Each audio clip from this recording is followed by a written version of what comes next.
Okay, I think we are officially live.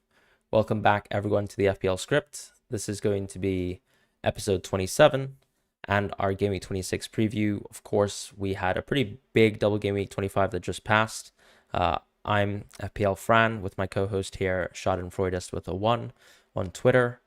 We are looking, of course, at multiple things in terms of topics that extend beyond Game Week 26 today. We'll be talking about things like blank Game Week 29. We'll be talking about solving for chip strategy and how we've been solving so far, how we've also been planning to address this landscape. I clearly, of course, am on a different sort of path than my co-host JD here, and we'll talk about that in a moment. But just quickly recapping on Game Week 25.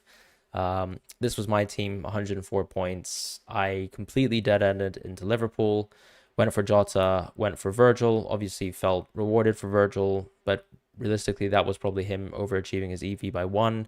Jota, of course, feel pretty hard done by considering so many single game weekers also did well, if not much better, in players like Solanke, Odegaard, etc.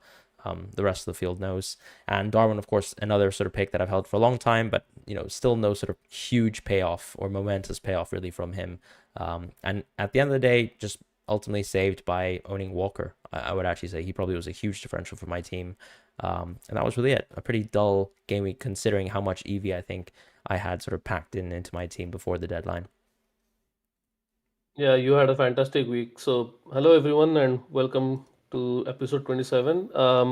My week was slightly worse, I would say. First of all, I took a hit, so it's 97 points net. And Allison being ruled out just killed a huge chunk of my MD rank, I would say.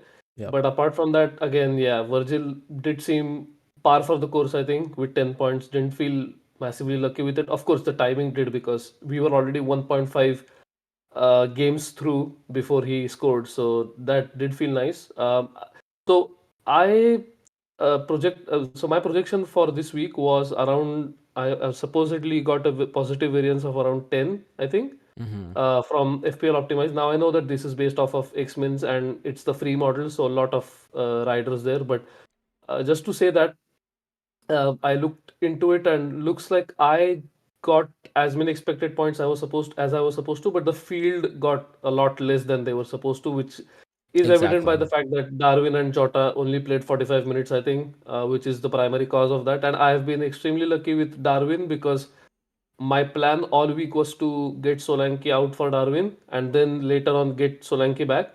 And then as the deadline approached, I just thought, let's not do all this. It's just another transfer booked in. It's too much. This too much. And I need Solanke for 28. So I just, and review was nowhere close to suggesting Solanke to Darwin. All Oh, it kept interesting. telling Okay. me was to do Virgil in. Yeah, And in some cases, it told me to do Allison out for Kelleher, which now knowing that he's out for 2 months could probably have made sense. But of course, I didn't know that at the time. I was hoping it was just maybe a one game or couple of games that he would be out. So that's just a dead asset that I have in my team now, and let's see how that pans out.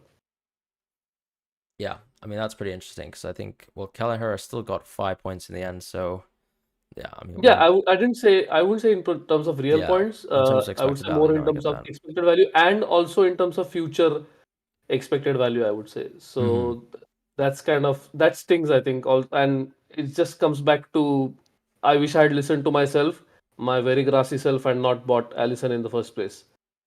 But Hey, I yeah, I can't speak to how insane that is. Like I know you basically did speak into existence, like when you were yeah. saying you've had terrible experiences with Allison.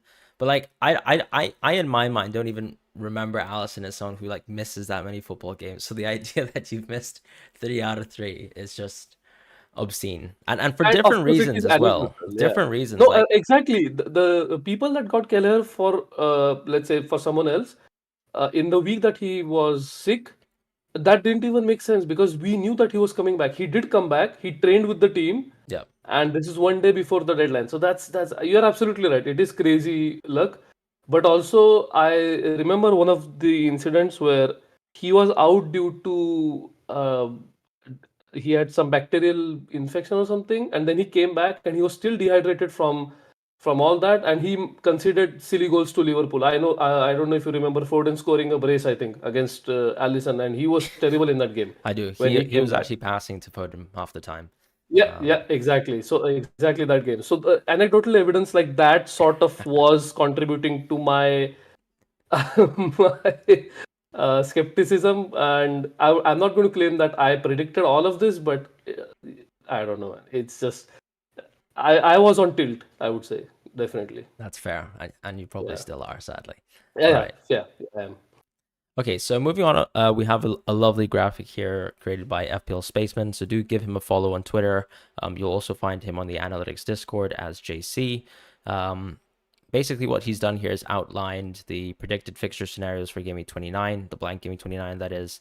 And you can see now the sort of likelihood of certain outcomes. The outcomes, when we say it, are, for example, the crystallization of fixtures. So, for example, let's say in the top situation here, the most likely outcome would be, Luton versus Nottingham Forest being a confirmed fixture.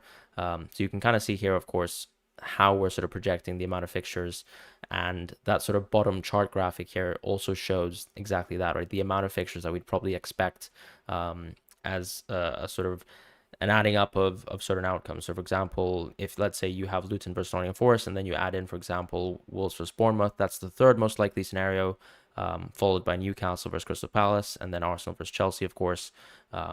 Whereas obviously United versus Sheffield United, we know that that's another sort of fixture outcome that really comes about, that also sort of rejects that Luton versus Nottingham Forest game in most situations, right? Because we're not expecting Luton to beat Man City. So Yeah, as you can see, the interesting thing is that I think the projected number of fixtures is 5.2, 5.3, something like that. 5.3. Yeah, That's been sort of confirmed through obviously a lot of cleansing of the market odds that we have for these FA Cup fixtures. And of course, the opposite flip side of that is that we're expecting 4.7 blanks. Now, of course, we are going to reach an outcome in terms of fixtures that's going to be either 4, 5, or 6. It's going to be an absolute number. The way that we sort of need to plan for Game Week 29, though, is I think it's nice knowing that you could still be transferring into a player this week who doesn't necessarily have a fixture confirmed for Game Week 29, but could still have a decent chance of having a fixture open, as well as also knowing that ultimately, with exception to, let's say, Aston Villa, West Ham, or maybe even Brentford, for example, there's not too many players within the field anyways that you can pick from all these teams that have confirmed fixtures outside of Tottenham, of course, who I think if you're, unless you're, let's say, planning free at 29, everyone's going to have triple Spurs. But it's very unlikely that you'll need, the full strength of, let's say, triple Aston Villa, triple Brentford, and for example, triple West Ham, things like that, to actually have a strong team for Game Week 29. That's the reality. That's what we're expecting. Even when you're solving, for example, for the fixture landscape, what we understand is that you don't really need like 11 players for Game Week 29. And I think that's something that a lot of analytics managers know, but it's just worth reiterating in terms of how interesting it is to think about planning, within a wider sort of macro lens, and even if, for example, you're ignoring free at 29 as a viable strategic option. Now, of course, we've been talking about how different wildcards will influence the free hit you'll play, but yeah, this is sort of our understanding of Game Week 29, and it will, crystallize in Game Week 27. yeah, and I think people that have played their wildcards in 26 sort of rely on market odds like these Yeah. to at least make some informed decisions, because there's so much you can do with, maybe you have some idea of who you think is going to win in those games, Hmm. but these odds at least help you run some solves on review, or you have your own optimization model or something like that. These are definitely useful also for people who are listening on podcast, because we do have a fair few regular listeners. I'm just going to read out the first couple of probabilities. So as you all know, there are three fixtures that are definitely happening. So Luton Forest being added to that is about 24.6% likelihood. Instead of Luton Forest, if Manchester United Sheffield gets added, that's 15.4%. And the third likeliest, as Fran already mentioned, is sort of a tie between Luton Forest as well as Wolves Bournemouth being added, and Luton Forest and Palace Newcastle being added, which is interesting because I know that Newcastle defense being bad has essentially just discarded all their defensive options, and the most we can look at right now is Isaac and Gordon, if I am remembering correctly from what review spits out in terms of transfers. I think Isaac is just a nailed transfer in for most solves that I've done till now in game week 30, I think. If he's fit, obviously, and Mm. that's a big if when it comes to Isaac being completely fit. So if that's the case, then because Wilson is out for longer, right? He had Yep. a He's got a surgery, definitely yeah, had planned. surgery. Exactly. So that just means that if he's fit enough and you feel like going there, and if that fixture drops, then that you can even bring him in earlier. So we will go to the next graphic, I think, which is more useful from a solver perspective, which Oh, is sorry. the binary fixtures. Yeah. So for the binary fixtures, and of course, I'll pass it to Fran because he is the one who's actually using these to run solves. What essentially is happening is you have certain wildcard or chip strategies, and when you're going with decimal probabilities, like for example, zero point 0.3, zero point 0.4, whatever they are distributed within, let's say 29, 34, and 37. And for Chelsea Tottenham, I think 36 is also another game week where it could possibly fall. You are essentially leaving yourself with probable solves that might not actually happen. So these are just an amalgamation of various outcomes, but in reality, that some of those transfers might be transfers that you never actually make in any of the isolated scenarios. So for that purpose, an exercise like, for example, going with all the favorites that you expect to get to, let's say, the next round of FA Cup, and then the next round, which is the semi-final, and then consequently going off of what fixtures would you expect then to be blanks and where would they get pushed out, is an exercise that has been carried out by people like Ben Krellin or FPL Spaceman. And is it Spaceman? Because I don't know if people have watched 30 Rock, but I still have to ask JC about that You could, yeah. because That's a that's good that. point. Yeah, exactly. So anyway, so coming back to this, so Fran, what do you think is the difference? So I assume you must have run solves with partial probabilities as well, right? So Mm. did you find anything different in terms of eval scores being higher or chip strategies being uh, otherwise preferred? I think it's a little bit more helpful in terms of understanding where you might want to free hit, assuming that sort of you solve for the sort of top range of scenarios. Because obviously the scenario that is being shown right now, and obviously if you're a podcast listener, just to sort of let you know, we are looking at just specifically the binary fixture probability based on sort of Planet FPL projections if the Luton versus Nottingham Forest. So basically that 26% scenario, and the most likely scenario is going to happen. So that I think is quite helpful in terms of understanding, if such an outcome was to crystallize, would I be better served to be, free hit 29ing or 3 at 34ing? That's what I've sort of been looking at it more so for. But I've also been using partial probabilities, which are effectively just review defaults, although you can amend them because, of course, the odds for certain FA Cup fixtures have been ever changing. So if you think, for example, that it makes sense to update your partial probabilities based on the latest FA Cup odds, once you've cleansed them, I think that's another way to sort of go about it, just to have the most updated as a comparison. That I think is quite helpful in just understanding, for example, let's say if I was to take some gambles within my wild card, like where would those gambles be? And then to be able to compare them back to these sort of binary fixture solves to kind of see, what would I be losing out on. For example, like on binary fixture solves, it might suggest, for example, Douglas Luiz to me or Jared Bowen to me as an example, or Reguilon, right? These are players who are confirmed to play in Gaming 29. Whereas let's say if I have these partial probabilities, it might be more inclined to suggest, an additional Wolves player or an additional Man United player. Whereas here, of course, because there's no chance at all of Man United versus Sheffield United on Gaming 29, you're probably less likely to get, a double up of United being suggested or a triple up of United being suggested. So it's helping me as a wildcard 26er to understand, where I can take some gambles, where I think maybe, let's say, going for an additional Wolves player, an additional Man United player, or even what's another good example? Or maybe even going for someone like Moreno potentially.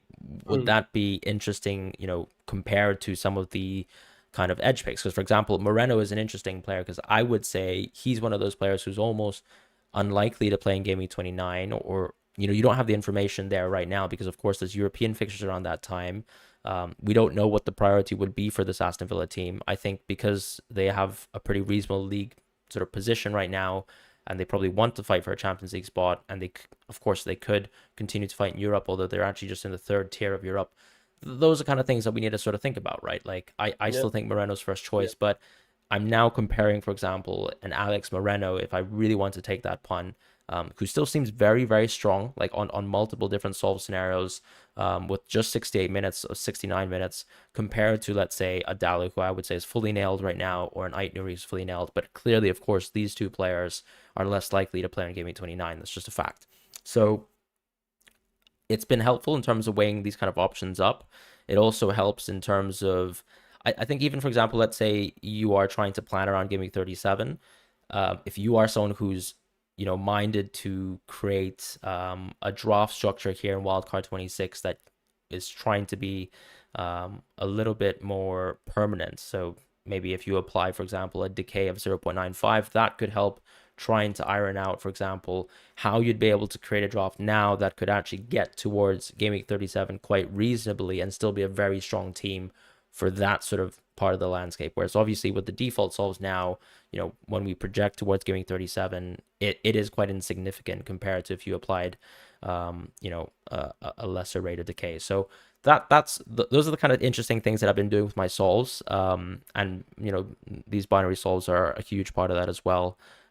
Ultimately, though, this binary solve in particular is just a 26% chance of really happening as a scenario, and it's more likely actually that we could get more fixtures, which is why, of course, we project to have 4.7 fixtures. And yeah, I think it's worth sort of understanding that you should still be able to take some gambles.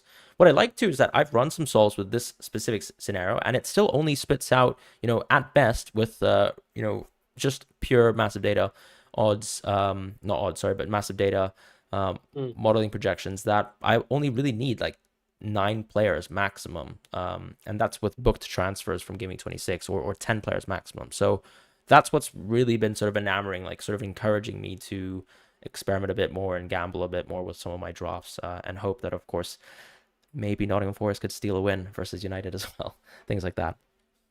Yeah, I think we'll come to specific stuff that you've considered on your wildcard when we get to your wildcard draft, because Yeah. as everyone knows, you are on the wildcard right now. But just before we move on to that topic, a couple of things. So first of all, if I am calculating this correctly, or I'm thinking this through correctly, the way Ben Krellin or other people have come across these odds is essentially they've just looked at what would happen in every single scenario. Mm-hmm. So, assuming that the favorites go through to the next round of FA Cup, Yeah. what would happen if, because we don't know the draw, right? So, they are just speculating what would happen if, let's say, Chelsea plays, for example, Man City, what would happen if Chelsea plays United? And then you add up all the odds and you look at what is the percentage of Chelsea progressing to the next round. And it's an extremely difficult exercise because you are taking odds from, for example, if let's say 50% odds from what were the odds when United played Chelsea at home this season, but we still don't have odds of when United are going to Chelsea to play them. So all of this is extremely, I would say, it's extremely intelligent in a way because we at least have some idea, but also it's the error bars, I would say, are much higher than normal. Is also something that people need to remember, because the only reason I mentioned this is Ben Krellin has published this exact study, as in what he thinks is the probability of every single scenario panning out in the FA Cup and how that impacts the fixtures going ahead. Which is the only reason we've not included it here is because it's too much to talk It through, and Yeah. also if you're listening to it, it's impossible to It's follow. We could not Yeah, describe it, but it is exactly, definitely something that people need to have a look at.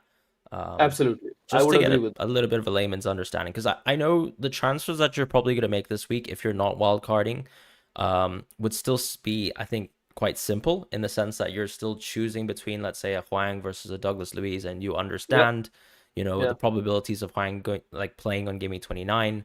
But I think it helps in terms of even just when you're solving now and making some informed transfers, like whether you might even want to dead end like on wildcard 27, like these kind of decisions can still be made this game week because you could still get some, expected value out of whatever transfers you plan to make. So if you are planning, for example, harsher moves, like let's say stronger hits that should hopefully last you to a later wild card, you still kind of have to make those decisions now. Whereas let's say if you're, I don't know, planning to dead end on Gameweek 27, you might be less inclined to take, further hits potentially because you don't think you're going to realize that EV back immediately. So things to definitely think about right now. And yeah, but that Ben Krellin sort of piece of art is definitely, well, also it's a piece of science really, but yeah, it is And definitely also required reading. for Wang versus Luis is, I think, the quintessential It is. transfer It is, dilemma yeah. this week. And what you and I think we are on the same page where we see that even if Wang does not play in 29, his EV is still on par or probably slightly higher than Douglas Lewis, which Exactly. means that you can play or you can field one player less because the whole idea of having 11 players, as already Fran has already pointed out, we can get away with 9 maybe in game week 29, which means that playing or letting someone like Wang be on your team, maybe even in the main 11, even if Wolves don't play Bournemouth in 29, is not the end of the world. I think it definitely makes sense to capture immediate EV that you're gaining. And for example, playing Sheffield United at home is the best fixture you could have right now. And definitely something that I want to partake. So that's that. And also, you mentioned 0.95 decay. Yeah. Have you been running solves with 1.02 as well, just to compare Yeah. chip strategies? Yeah, yeah, that's a good point. I think so the clever guys at Discord obviously have realized that 1.02 is like Yeah. your nice little inverted decay happy spot. I did use it in previous weeks to determine whether I would Oh, dead okay. end or not. 26. Okay, got it. But Got it. Yeah.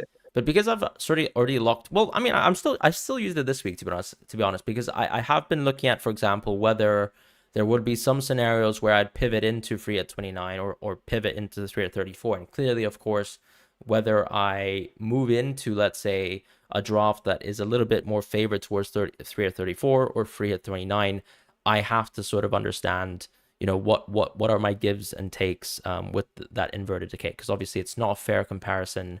3 at 34 would just look silly with just the base rated decay that we have. So yeah, it's something that I've used. I've used 0.95 just to kind of like just as a happy medium to kind of understand if I was to maybe make some transfers that would kind of still roughly be within my Gaming 37 team, what it would look like, and kind of understanding how it changes between the different rates of decay is interesting. Because obviously I think the issue with inverted decay is that, as we mentioned before, some of the, your kind of X-Men's terrorist type players like suddenly appear in those optimal solves, and it kind of Uh, like it's cheating almost like in terms of the solves. So you kind of also have to be aware of that too. It would be easier, of course, if you could like find your default solves now as they are, and then you could invert that.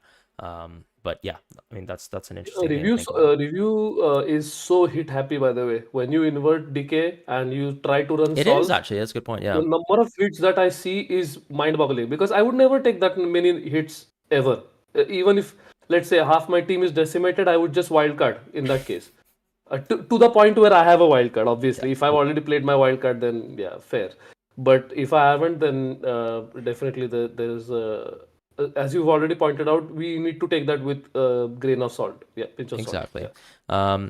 Right. So quickly, just showing my wildcard draft as well for now. Yeah.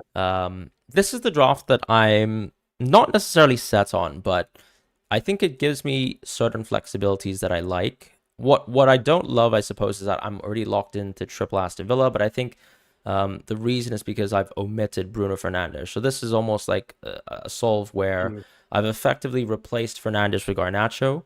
And even though I think review doesn't necessarily rate Garnacho too much compared to, let's say, market odds, I have, for example, elected Garnacho to be sort of my guinea pig for going against review. And let's see, obviously, how that works out. But I think the key thing here to understand as well is that that sort of Man United spot is effectively almost could be perceived as a free hit, because of course if United beat Nottingham Forest early on, that Man United player just gets immediately transferred out for someone like Richarlison or Maddison very shortly. So I suppose the question, of course, with any draft situation now is why not just go with Fernandes if that's the sort of purpose that he might hold within a wildcard draft. The midfield contains Saka and Odegaard, so clearly this is an Arsenal double up of attack as opposed to an Arsenal double up of defense.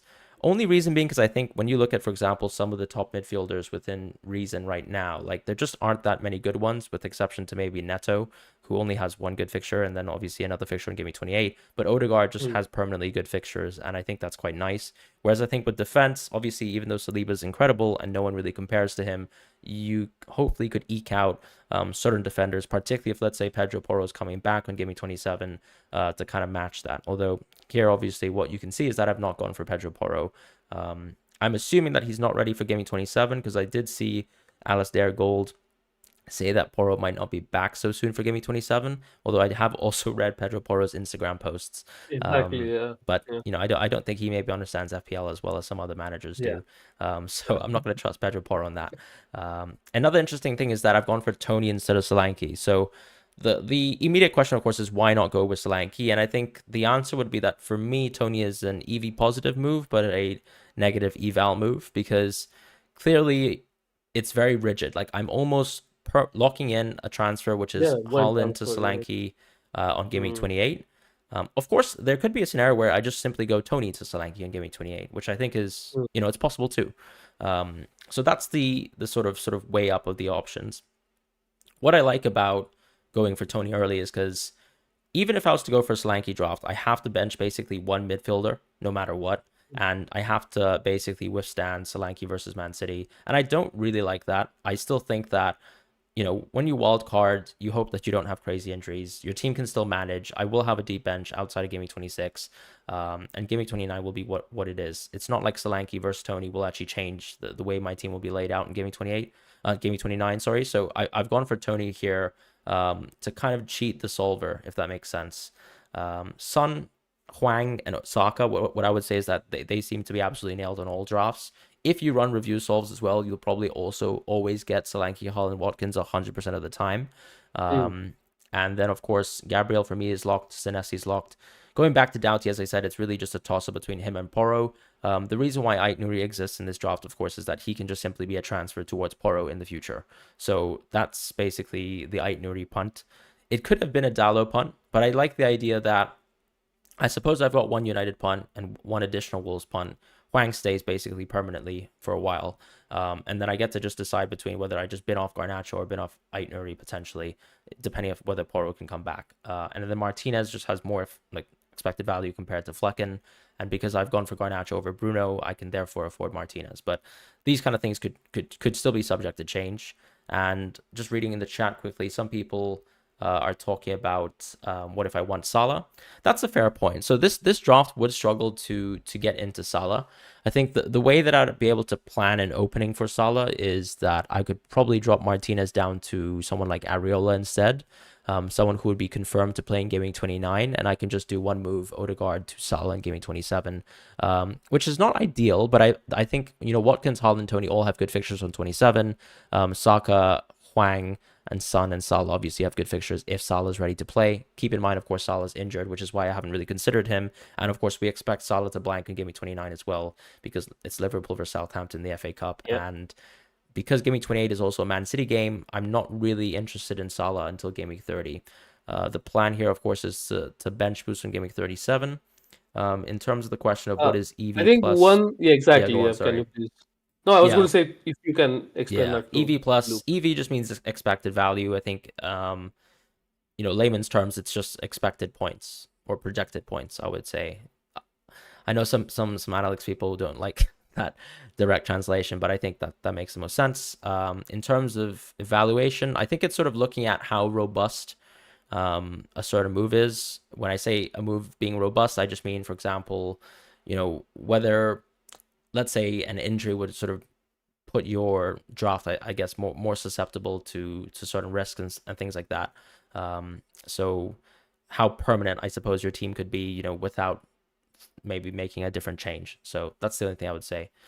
There's a setting, just to clarify, there's a setting on review which allows you to set decay for your players. Yeah. And this is essentially, eval score is basically, it applies decay on top of your expected value. So as Fran already pointed out, bringing Solanke in is always going to be an EV positive move because Solanke has massive expected value between 27 and 28.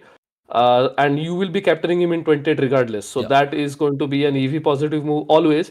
But as you already pointed out, because it's so rigid that he has to make that move, the eval score automatically tends to go towards negative in terms of comparing it with other strategies. Because Yeah. just starting off with Solanke is better from a robustness point of view, which is Yeah.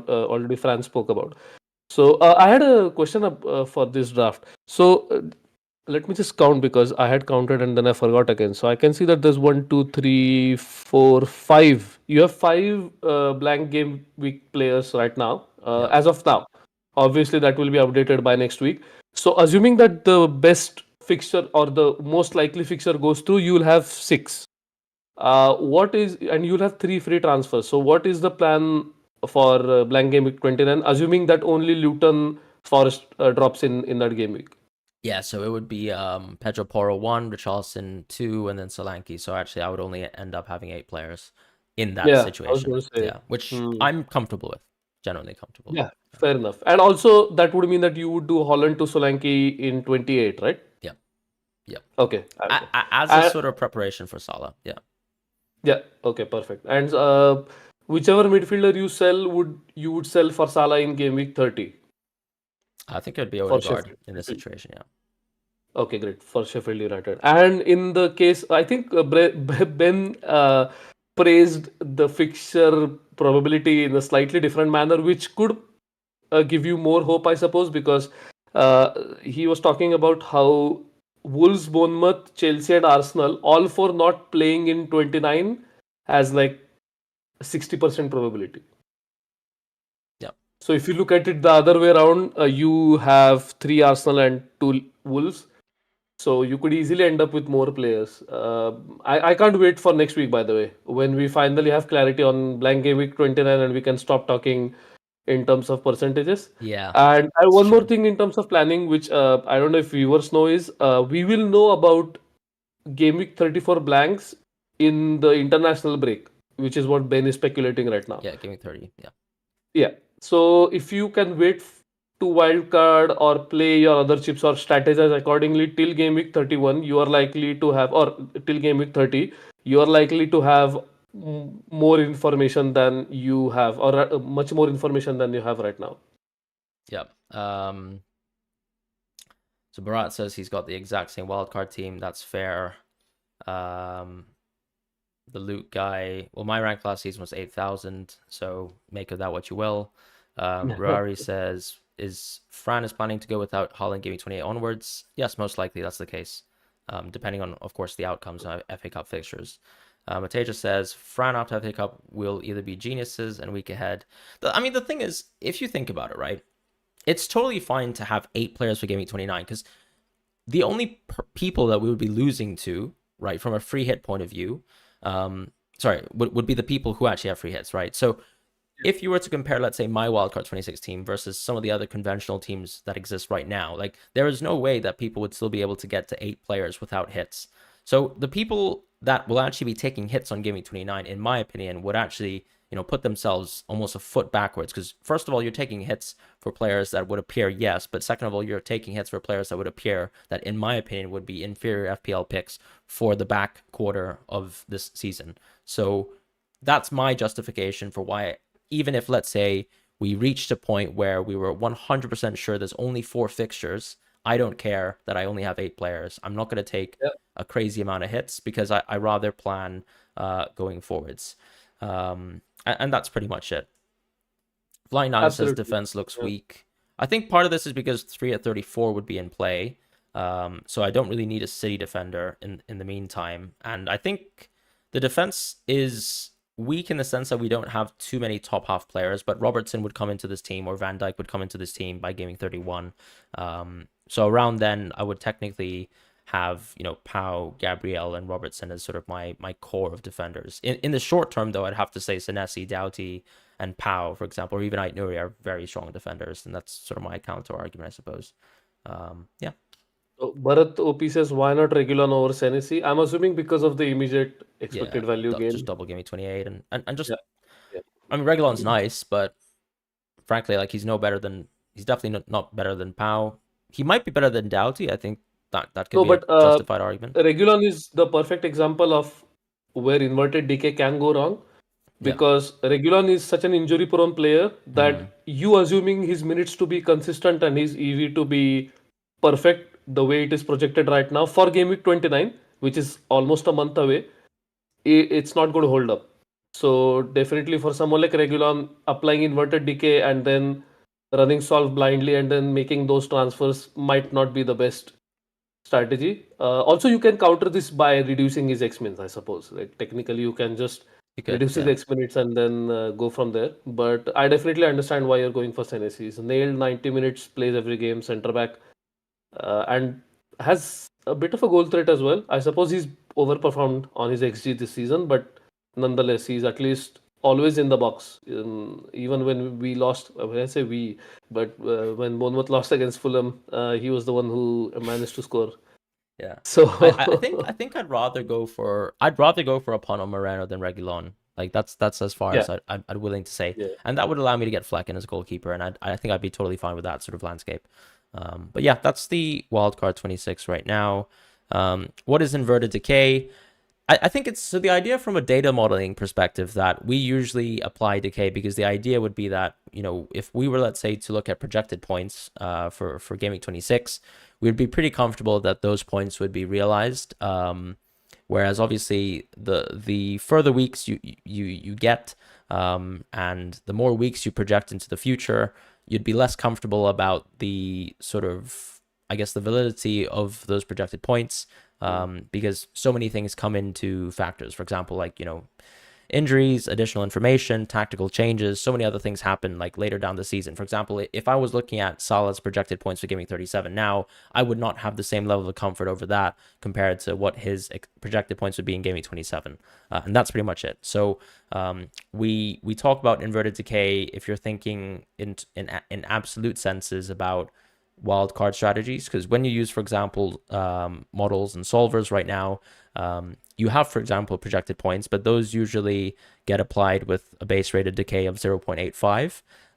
The way inverted decay works is you just ignore that completely, and you kind of look at the true value of, if let's say everything was perfect, and you project it all the way into the future, what would be your best wildcard strategy? That's effectively sort of how we're looking into it. Because if I was to wildcard, in Game Week 35, I would probably strengthen my team around Game Week 35, as opposed to if I was wildcarding yeah, 26 and my team would be yeah. strengthened Game Week 26. If you were using decay like 0.85 to look at wildcard 35, you're not evaluating like for like, and that's pretty much it. We're trying to reverse that impact. Yeah, so it undecays the decay if you use Discord terminology, and uh, only use I find for it is comparing chip strategies, because Yeah, if you I want to think so. solve, I agree with you. Yeah. or once, for example, once Fran pressed the wildcard button, there was no reason for him to keep using 1.02 as a decay. He just had to run solves with 0.85. I do think it's worth in terms of evaluating potentially when I would free hit and angling that. Yeah, Yeah. yeah, yeah, yeah. Yeah. Again, but that comes back to the chip strategy, right? I'm only talking about, uh, for example, because and Luke guy is also asking the same question, which is, why would you not prefer? And you've kind of answered that, but why would you not prefer to go just for Solanke directly? Is it because you would have to bench Solanke and you have to also bench a midfielder? I think it's the idea that to go to Salah, I'd have to sell Haaland no matter what. So the way I see it on Game Week 28, there's always going to be a Haaland transfer. Either it's Haaland to Tony or Haaland to Solanke. So the comparison then for me would be Tony versus Solanke, Game Week 26 and Game Week 27. And Tony has two better fixtures. Well, not two better fixtures, but one Yeah, definitely better fixture overall. And that might make it worthwhile to punt on Tony, which is sort of what I've done here. yeah, and I think your affinity for deep squads is going to help you out anyway. In case there is any niggling injury or stuff like that, you have a lot of players who can cover all the way till 29. So you don't need to worry from that perspective, I suppose. Because normally what happens, and I've been a victim of that thought process, which is that you are tempted for a 1 week punt, right? As soon as you wildcard, you think, okay, this is the week where I can take a chance and I can immediately change it if Yeah. it doesn't go right. And I think Tony versus West Ham is miles better than Solanke versus City. That goes without saying. But also, if there are any other unexpected injuries or anything else that happens, I suppose you are sort of shielded from it for the time being, right? Or at least for the short duration. Yeah, I think the only thing that would sort of screw me over is if magically Liverpool or City suddenly play in Gaming 29 and things change. You know, like if let's say Liverpool has a Gaming 29 fixture, then I'm sort of, I wouldn't say I wouldn't be in trouble necessarily, but that could maybe force, you know, transfers even faster. For example, like I'd have to suddenly rush into Salah, and then that Hmm. would sort of, you know, put the Solanke transfer in doubt. Whereas obviously, if I've got Solanke at the start, I don't even have to really worry about him at all. So that's something to think about. But I might lean towards Solanke at the end. I think it as I, you know, positive eval for a reason, Yep. and it might just be worth it because I think the difference in terms of expected value that I saw or projected points between Tony and Solanke over those 2 weeks was, I think, 0.9. And maybe, you know, it's not worth me chasing that in case some more options crop up and I need to be a bit more flexible. And given that, obviously, I'm sort of gambling on sort of a wide range of outcomes, I guess it would make sense, of course, to go Solanke. But still something I'm thinking about because I still, on many sort of different binary solves, I still found that that Haaland to Solanke move or that Haaland to Tony move was almost always forced. So we'll see how it goes. Yeah, absolutely. I suppose you are. It could also transpire that Solanke gets injured because we are only talking about players from your team getting injured, but there's also Well, yeah, an equal exactly. likelihood of that happening. I guess the only problem is that you have 15 players, so or maybe let's talk about 13 outfield players. So the probability of you experiencing an injury in your team is that much greater than Solanke himself getting injured.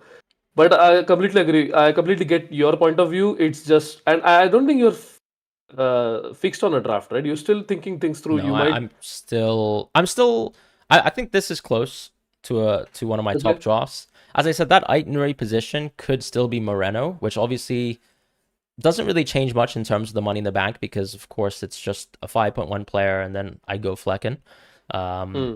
but I mean, look, so United technically have better chances of playing Gaming 29. So in terms of like my Gaming 29 team, obviously that has impacts. But I guess I prefer having Ait Nouri because Dallo, for example, is very expensive. Moreno is very expensive. These are 5.1, 5.2 players that could not even play, for example, in Gaming 29 as well, and Hmm. could hold up even more money over my team and sort of that's something I don't love too much. Whereas obviously with Martinez, it's like I know he's nailed. I know I'm happy to own him in the future.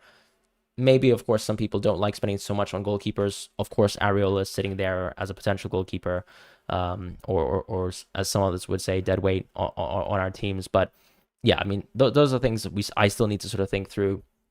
The Tony versus Solanke thing is definitely one. I think I'm more locked now than ever in terms of my triple Arsenal though. So like Gabriel, Yeah. Saka, and Odegaard is something that I'm pretty comfortable with at this point in time. Yeah. And yeah, as I said, so that Aït spot just one to think about. And Doughty versus Porro, another one thing to think about, just because I need guaranteed news over the next 2 days really over Doughty's fitness and Porro's fitness. Because obviously if Porro's fit for Game Week 27 versus Crystal Palace at home, we're in business. We're in business for sure. But we'll Yeah. just wait Yeah. for news to come out. And I'm also trying to capture some price rises in the meantime. So yeah, we'll see how things go. How much do you have in the bank for this draft? Entice I think I Designs is think around asking. 3.1 million. That's a fair amount. So Yeah. okay, that means that you have a This lot is of this is options to also a choose draft from. that's nice in the sense that I save a bit more money. Hmm. So if let's say there's an outcome that I can't plan for, like for example, I tend to think that, for example, you mentioned Isaac, you mentioned Newcastle in general. For example, Newcastle, I feel like is a team where if they get upset, that's obviously a scenario that my draft is not planned for. Hmm. And maybe, of course, there's a world where if let's say they actually get that confirmed fixture on Game Week 29 as a result of losing to Blackburn, which of course puts into question whether you want to own them anyways. I suppose, which is always the interesting thing about these FA Cup upsets. You're sort of investing into players that you hope would lose, but you want their players to do well as well in Absolutely. FPL. But I suppose there would be a Trippier angle potentially, and that's pretty much it. So this would be a little bit more of a flexible draft, and that Bruno versus Garnacho question is an interesting one because obviously if I treat Bruno as a free hit, he's still the better free hit pick, I would say, over Garnacho. Oh, free risk, you mean? Exactly. Well, as in like, Yeah. yeah, free risk. But I see him as a free hit in the sense that Man United midfielder is a booked transfer potentially towards a Spurs player. So that was sort of the Oh, okay. idea there. So yeah. Okay, that makes sense. I suppose we've talked a lot about Yeah. you booking in transfers, but I think they're not You for the have same to book draft. They are transfers. a I bunch of think drafts, right? I've It's run multiple yeah. solves on multiple drafts. I've even run some solves with, a free transfer value of 4, and I still end up getting 3 booked transfers no matter what.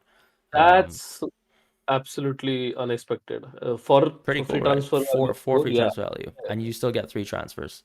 And yeah, I mean, and that just shows you, of course, like that this fixture landscape is very difficult to navigate, which is also why some people were considering to wildcard in the first place, because it's just like a lot of people will be happily taking, -8s because that's just the best way to play around some of these fixtures. And so the question, I suppose, later on is, and we won't be able to evaluate this now, we will probably only be able to sort of react with hindsight, as we close out the season. But, the question will be, which weeks to avoid hits were the best with a wild card, and we won't know. And I'm sort of taking my gamble here, and we'll see how it goes.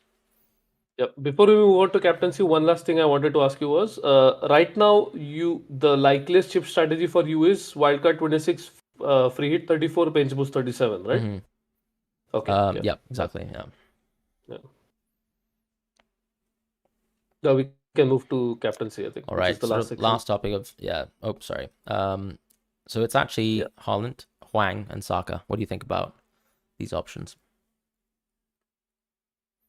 Wang is, as I already pointed out, the best fixture this week. And Saka, for the longest time, was level with Holland, if I remember correctly, for at 100% massive data. But Holland has slightly pulled ahead, which he tends to do more often than not. He is ahead by point 0.2, I believe, right now, which is not that much. So again, it's almost free risk if you want to go for someone like Wangi Chan or Saka. Yep. I still think that I would be captaining Holland because I don't see why he would not play at least 80 plus, given that they play on the 6th of March, if I remember correctly, in the Champions League. And in the FA Cup, they play Luton, so probably there's a chance to rest him in that game. So if I'm thinking about it, there's the only reason to back against Holland is if you think he's going to get reduced minutes, and I just don't see him getting far too many reduced minutes. He might get subbed off at 80, but I don't see it falling beyond that. Interesting to check what happens at 80 minutes because I suppose he could go down to like 6.6, which is uh, oh, he's 6.3. Okay, he's actually below Wang and Saka. So if you think that he is going to be sub below, let's say 83, 84 minutes, then you have absolute free risk there with Wang or Saka. Whom are you captaining? Holland. Okay, yeah, Yeah, correct. we'll bring out that Andy Martin video. Yeah, yeah. Yeah, absolutely. I mean, I think Hwang is close to free risk territory. So is Saka. Yeah. So I wouldn't oppose anyone doing the move. The only thing I think sometimes is, do you tend to think, for example, let's say because Haaland probably has better goal scoring odds and assist odds, as the non-forward here, and he has competing points. Like, do you sometimes like the gamble, in terms of, oh, like he's just got better projections to score, or, is it just EV for you? Oh, you're talking about looking at EG or stuff like that, Yeah, or exactly. Like, what and sort makes of up like the EG? ignoring the Okay. clean sheet points that a midfielder would get, for example. Like, That's actually extremely interesting, and I haven't really thought about it. I suppose I think about it more when I'm playing fantasy football games other than FPL. mm, But that could possibly be a consideration because, as we all know, clean sheet points are just extremely volatile in terms of the distribution. So, if you want to look at it that way, I think Holland is even clearer, right? Because the goals projections for these players is going likely to be much lower than someone like Holland, Yeah, even at 80 minutes. So, uh, that's interesting to think about. I suppose the danger with that is you start building narratives around it, that's which true. is Yeah. uh, what happens Yeah, with because someone it's like not me. like those goal scoring odds are gonna change. It's not like it'll go Yes, higher because you yes, suddenly have some faith in them. So yeah, yeah, exactly, they're set for a absolutely. reason, I guess. Yeah. Yeah. Interesting thing was Holland had one expected goal according to market odds against Brentford, and he did score, which was just a nice touch because at least triple captaincy wasn't completely wasted. Even though the fact that we haven't even mentioned triple captaincy till now, That's a good point. shows But you. that's us being analytics managers, right? I suppose at the end of the Fair day, enough.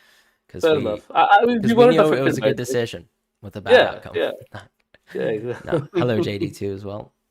Yeah, hi, JD2 is in the chat. Or Perfect. JD1, as he likes to say. um, do we Um, have we covered everything from chat I previously, think or we mostly have. Some people probably asking have, me right? what I plan to Yeah. do with Holland. You know, I mean, if I'm on a 1 and Son's gonna carry me throughout the rest of the season, and Son's, for example, gonna have a Gaming 37 double, like I'm just gonna keep Son and have a 1.5 million, whatever you want to call it. As far as let's say what the Luke guy was saying, I mean, if you're chasing 100 points, I still think that you can easily make 100 points with a sound, solid chip strategy. As long as you have slightly divergent chip strategy and you build a robust team and a strong team from it, you're very likely to claim that 100 points back, as opposed to like the idea of just going for really low owned assets. Like in my opinion, you don't need that. Praz, Mm. I think, highlighted FPL auto pick. The guy has like 3 100 plus points weeks back to back, and almost every player in his team, is in some form or some way quite popular. So double digit owned and things like that. That's just how FPL is. As far as Raunak's question in terms of Neto versus Huang, so I think Huang being a penalty taker obviously skews us towards Huang, but then also just the simple fact that goals are more valuable than assists also skews us towards Huang. I don't think it goes beyond that, unless, like, let's say you think Huang's minutes are very susceptible to dropping anytime soon, then maybe Neto makes more sense because you might think that Neto is more nailed. But I think Huang is quite clearly and definitively the favorite for me. I don't know if you share different thoughts. No, 100%. I already bought Wang for full disclosure. That's perfect. So, Yeah, yeah. So you he's know not already biased at what all. my answer is. Yeah, exactly. So Yeah. even if we know tomorrow that Neto is suddenly on penalties, that's still not going to change my opinion. I want to I'm just shout out kidding. Hoyland for being very close to being the double price riser of the week, who would, boost my wildcard stonks. Um, Ooh, that's interesting. So 10 minutes to go for anyone who wants to yeah, catch price make rises or moves. avoid price falls. If you're on wildcard, then absolutely, yeah. Oh, thanks, Luke. So Thanks, Luke. that's pretty much it for this week, I suppose. We'll be back next week. Probably trying to do it earlier. This week we didn't have a choice because we had to wait for all Yeah. the games to happen. Next week, I think depends on FA Cup, right? We should try to make sure that maybe majority of the FA Cup games are covered. I don't know when Yeah, they we'll end. wait for them to culminate. But Yeah, yeah, also like and subscribe, guys, before we close the show. yeah, yeah, absolutely. As Fran pointed out to me last week, that definitely helped. You guys are legends, whoever was there last week and this week as well. Thank you everyone for joining us. Raunak, last question. So I would say that go to just Google FF Hub price changes, Yep. and this is the first time I've mentioned them, but that's been absolutely Do you think it's been more the accurate better thing. over Yeah, the yeah, course of the yeah. season? Yep. I've been checking every day on both sides, Hmm. and FF what's the first one? It FF feels like statistics, FPL FPL statistics sort statistics. of overshoots a Yeah, little bit, yeah, yeah, yeah, yeah. if that makes sense. It just tends to as you said, overshoot in both directions, which is quite it tends to induce quite the panic. For example, I think Jota this week was the best example. Yeah. He was nowhere close to a price drop on Hub for both yesterday and the day before, Yeah. and But on he is FPL tonight, statistics guys, he just was to set let to you know. drop. Yeah, Yeah.